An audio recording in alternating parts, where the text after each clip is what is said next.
Sir एक आपका tweet था उसको लेकर के विश्वविद्यालय प्रशासन ने नोटिस जारी की है। क्या बातें हैं नोटिस में और किस तरीके से जवाब देने की तैयारी है आपकी? देखिए, सबसे पहले आपको धन्यवाद।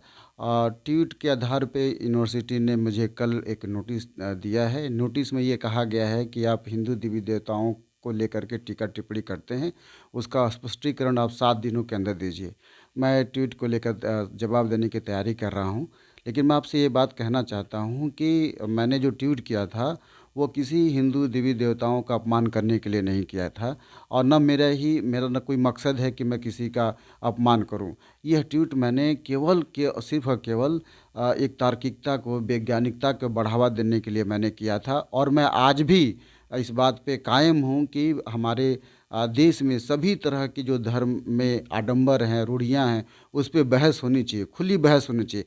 मैं इसलिए भी कह रहा हूँ कि देश के संविधान निर्माता डॉक्टर बी आर अम्बेडकर ने यह बात कई जगहों पे कही है, संवैधानिक नैतिकता की बात की है।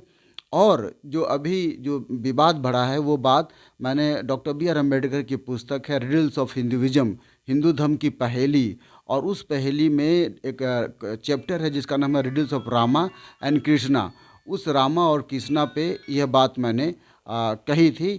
और यह बात केवल डॉक्टर बी आर अम्बेडकर की पुस्तक ही नहीं, बल्कि जो ई वी रामास्वामी पेरियार हैं, उनकी पुस्तक है सच्ची रामायण, उसके आधार पर भी ये बातें मैंने कही थी। बल्कि न जाने कितने इस देश में डिसेंटिंग वॉइस का ट्रेडिशन रहा, एक तार्किकता का एक ट्रेडिशन रहा, जिसमें गौतम बुद्ध का नाम जोड़ सकते हैं, आजीवक का नाम जोड़ सकते हैं, कबीर का नाम जोड़ सकते हैं, वर्तमान समय में नवजागरण काल का नाम जोड़ सकते हैं, राम मोहन राय का नाम जोड़ सकते हैं, अम्बेडकर का नाम जोड़ सकते हैं, तमाम रहे।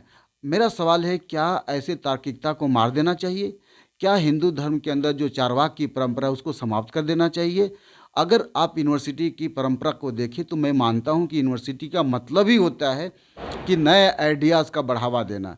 तो यूनिवर्सिटी में अगर नए आइडियाज़ का बढ़ावा नहीं दिया जाएगा, तो आप बताइए कि कैसे डेमोक्रेसी को हम इस्टेब्लिश करेंगे? या जब डेमोक्रेसी की बात आएगी, तो क्या हम जो अभिव्यक्ति की आज़ादी है या फ्रीडम ऑफ स्पीच है, उसको कैसे हम देखेंगे? ये तो हमारे संविधान ने फंडामेंटल राइट्स में भी कहा है।